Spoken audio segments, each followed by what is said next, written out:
Welcome back to the channel. I got the partner in crime with me here today. We've got everything set up. As I mentioned in the last brief little update that we were going to get going on this to do the paint correction, and well, that's what we're starting today. As you can see, the rear door handles are now finally done on both sides. I've got the rest of the residue. Well, I shouldn't say residue. There's still some glue on there I got to deal with that I've rinsed off, and obviously, you know, the other side's the same deal. It looks better than it did. This rim will be interesting to see what happens after I clean this. Remember from 2 episodes ago, I did the brakes and rotors on this thing, and this one was one of the ones that was seeping. I'm hoping that all this just brake dust is from the rotor, because I didn't really clean the rotors. You're supposed to.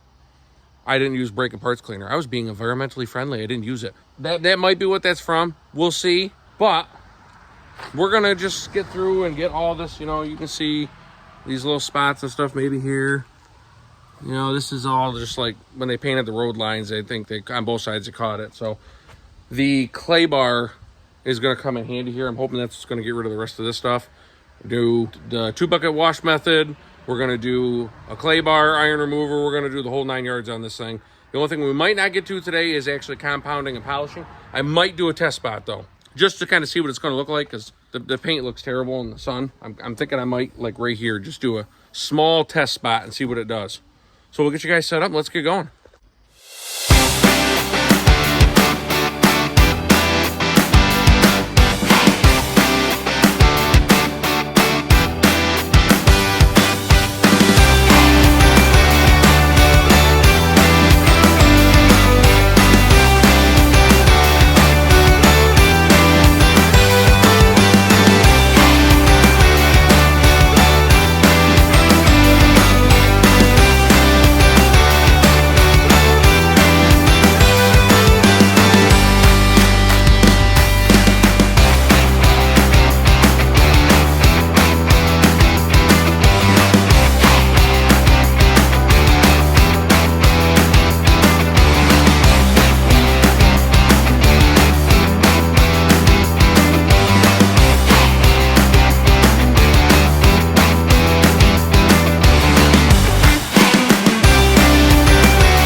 Okay, she's rinsed.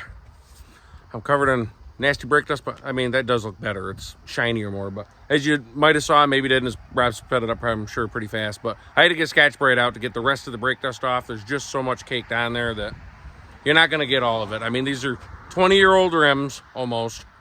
They're not going to be perfect. I just want to make it look good. I wouldn't say perfect. Perfect would be I take the tires off, totally sandblast these things, and repaint them. We're not doing that. So now we're going to get the foam cannon going, and without further ado,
You always have 2 on hand.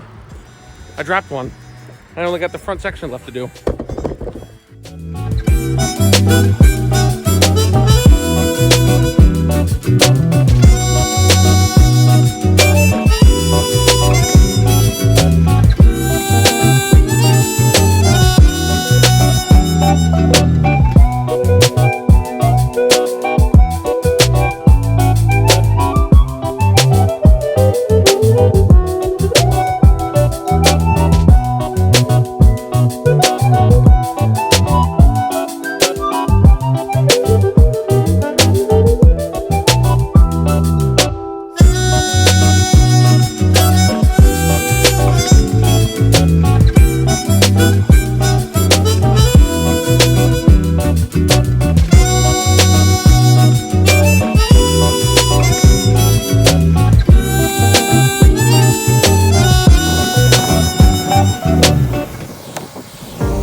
Well, I say this, I took a lot off. Like I mentioned, I made oops right here and I dropped the mitt, which you never reuse the mitt after you drop it. You got to clean it, because when I dropped it, I filled it right full of chunks from the driveway, dirt, whatever rust has been on this thing. So thank God I have plenty on hand anyways. I won't grab another one. But, you know, you see this far back, minus the lines that are still there because I can't seem to get them off. I got to still figure out what I'm going to do. The factory glue is very difficult to come off. This obviously used to have body moldings that were black that went down through, and notoriously for the 2007 year, they always fell off. 2008, they got a little better, and by 9, there weren't really issues anymore. Some of the later years, they didn't even put them on it unless you had the higher trim level like this, and it would be black with a chrome top to the top of it, and then obviously the chrome door handles and mirrors like it has now. So I still got to figure out how I'm going to get that off. We'll see. Maybe the clay bar will take it off. So next step's going to be now is iron remove, and then I have a synthetic clay mitt that I'm going to use, and that's what I'm going to use to clay bar the whole thing, get the paint as smooth as I can. And like I said, then we'll dry it, and we'll see maybe on the other side, a little test spot, just see what it's going to do, and then I'll have to take some time, and the whole thing's got to get compounded, and the whole thing's got to get polished. That's the only way the paint's going to get fixed. I'm worried right here because in this fender, they spray painted it to cover up the rust, because in Vermont, you cannot have any rust on the vehicle or it won't pass inspection. So they spray painted it all, and spray paint's a pain in the butt. I'm hoping the clay bar is going to move it. So fingers crossed. Let's hope this works.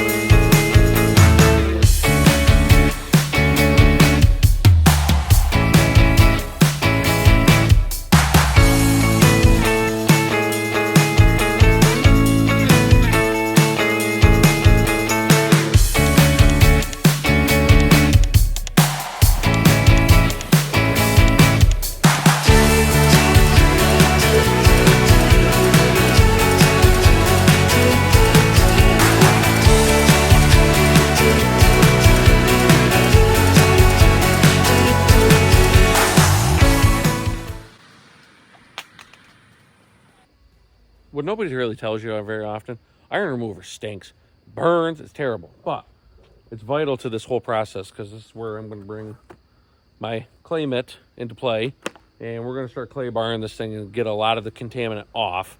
A lot of people, you can use clay, you can use synthetic, it doesn't matter which one you use. I use synthetic just because it goes further, where I don't have to get 3 uses out of it, and then that's it. So we're going to let this sit for a few more seconds, and then I'm going to start scrubbing. I can start to see pretty much everything on this thing. I don't even know if you guys can see it. All the white stuff is actually starting to turn purple. So as I figure, there's a ton of iron deposits on this thing. Because I could see on the Carfax where this has been detailed before, but I don't know when the last time it was. So it's pretty nasty looking. We'll see. I'm hoping this takes a lot of the goopy goop off of it that's still on it. So fingers crossed.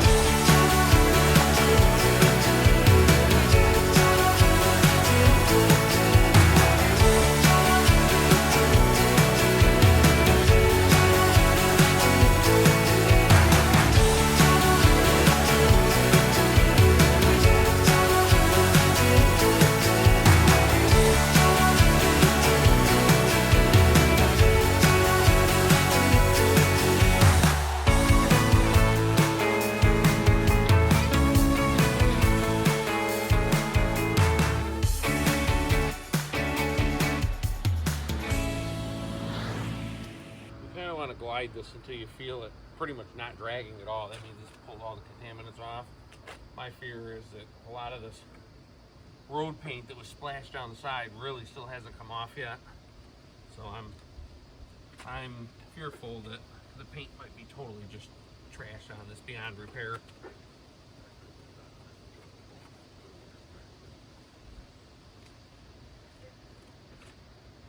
Might be doing a lot of wet sanding to fix this.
Oh boy. I mean, the big thing is clay bar. Ooh, it's smooth. That's very smooth. I'm scratched it all to heck, I'm sure, which that's what multi-step correction is. Hand wash, then you iron remove, then you clay bar, so now the paint's fully decontaminated, then you can compound and polish. In this case, there's gonna be some wet sanding. Then I'm probably just gonna go to polish. I'm not even gonna bother with the compound because I'm gonna go a little bit more aggressive to cut in and then polish to bring back out. So like all this stuff down through here still didn't come off. There's a ton of paint on there that didn't come off, so it's really stuck in the clear coat. So I'm gonna have to go with some very high grit sandpaper, do a ton of wet sanding on this to try and get the paint brought back as best as I can. I mean, wet, this is what the truck's gonna look like. This is what when you get a vehicle wet, this is what it's supposed to look like. Beautiful, it's beautiful black. Just like this is when it's clean, beautiful. When it's dry, not so good. There's a lot of, it looks like they took a rake to wash this thing. So I'm gonna finish clay barring it, and then we'll be back, and then I'll get you guys in a little bit closer to show you what it's gonna look like before I polish it.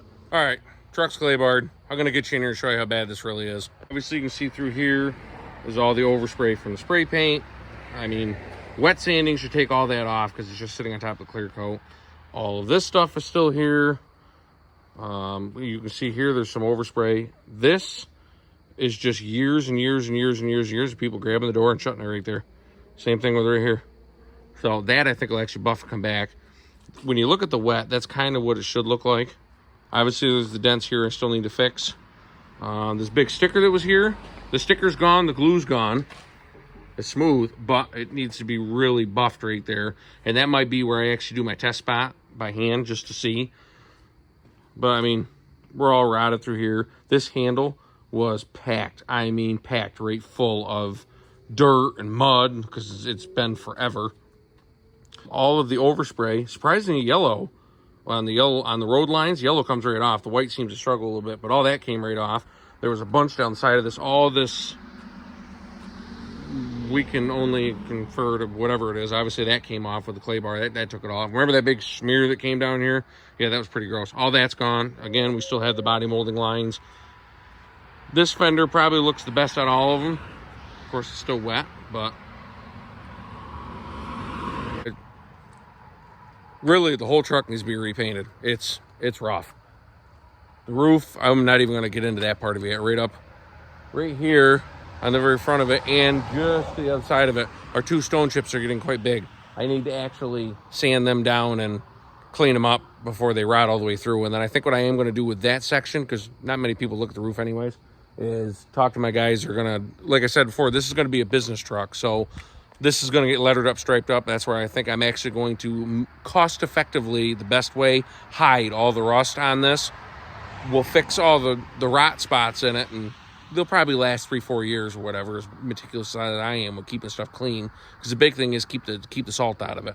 But we're going to hide pretty much everything with the decals. You know, the business name's going to probably go on the back section. Going to figure out something down through here to kind of hide all this mess that's through here. Figure out something down here, something here, and then up on the roof, I think what we're going to do is just put a black piece of vinyl right across the top of it, and then you won't even see what I'm going to fix up there. So that's kind of where we're at with this. Again, we're still in limbo, waiting to get the frame done. So once the frame's done, then I'll start doing everything else. It needs new coil packs, wires, plugs. Then it'll start running really smooth. I want to do a rear diff flush, a front diff flush, a transfer case flush, a transmission dump and filter change. I don't want to flush that because that's when you usually screw things up, because God only knows last time. It's probably 80,000 miles ago last time that was done. So I want to do all that stuff. I still got to fix the air conditioning line in this back fender well area that I haven't done yet. There's a lot of mechanical stuff to do. I figure once the mechanical stuff is actually physically done, then I'll start worrying about the body work. But that's probably going to be, by the time I get around to that, it's going to be next year. I mean, I still got things like gas tank straps and the bolting kit that holds them on I got to replace. Parking brake cable on the driver's side needs to be replaced.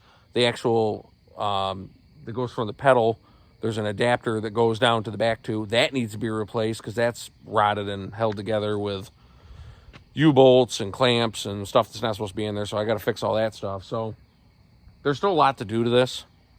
I am probably going to try and wet sand some of this and see if I can polish it and bring it back. We'll see. So this is really going to put my limits to the test because I've never had to wet sand anything. I've never had anything this bad. I mean, again, you get this far back, it does look good. There is a ton of potential in this thing to look like a sharp truck. But we got to get it there. So if you haven't already, hit that subscribe button. Throw us a thumbs up. Leave us a comment. And you'll have to come back in the next episode because maybe we'll actually be officially have this on the road and driving it. So until then, peace.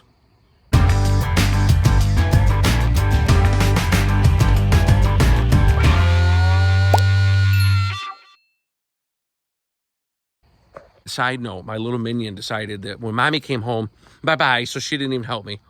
Kids these days. Okay, bye now. You guys really think I'd let you go without seeing the little test spot? So right here is where that sticker was. Remember how bad that looked just a few seconds ago? There, you can see it. You can see the line. I'm nice and glossy and smooth. Looks like crap. Looks really nice. Looks like crap. Just imagine what the machine will do when I actually put it on there. Because I did that by hand. I didn't actually use the buffing machine. So there is potential. I'm pretty sure once I put the compound on the machine, I might have a chance of saving this. But you're going to have to come back and see. That's it. No more teasers.